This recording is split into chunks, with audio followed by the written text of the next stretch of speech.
ওলামা দল শহীদ প্রেসিডেন্ট জিয়াউর রহমান যে প্রতিষ্ঠা করেছেন এই বাংলাদেশে কোরআন এবং সুন্নাহকে সমন্বিত রাখার জন্য।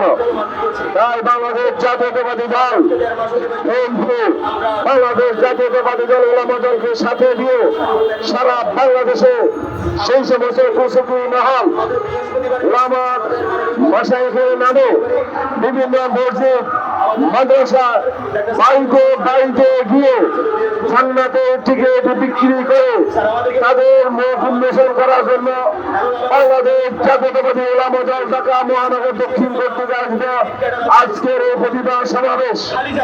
আমার এলাকা জনাব ফারুক ভাই জয়নগরের ফারুক ভাই কিছুদিন আগে তিনি ফোন করে বলেছিলেন যে প্রত্যেক বাড়িতে গিয়ে এই জামাতের মহিলারা তারা নিরীহ মুসলমানদেরকে নিরীহ মা বোনদেরকে তারা জান্নাতের টিকিট বিক্রির নামে তারা বিভিন্ন কথাবার্তা বলে তারা বিভ্রান্ত সৃষ্টি করছে।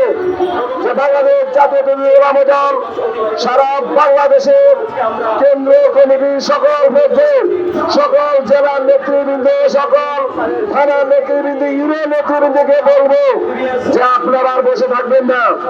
তাদের প্রতিবাদে তাদের প্রতিরোধে আপনারা হাটে বাজারে মসজিদ মাদ্রাসায় বিভিন্ন বাড়িতে গিয়ে বলেন যে অপপ্রচার তারা করতেছে জান্নাত এবং জাহান্নামের মানে স্বয়ং আল্লাহ জামাত ইসলামকে আল্লাহ রাব্বুল আলামিন জান্নাতের টিকিট বিক্রি করতে বাংলাদেশে পাঠায় নাই। এটা একটা ভয়তাবাজি, এটা একটা প্রতারণা।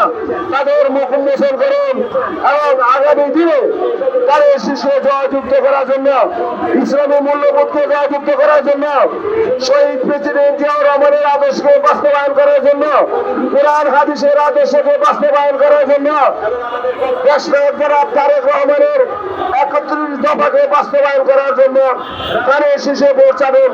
এখন আমাদের বসে থাকার সময় নয়।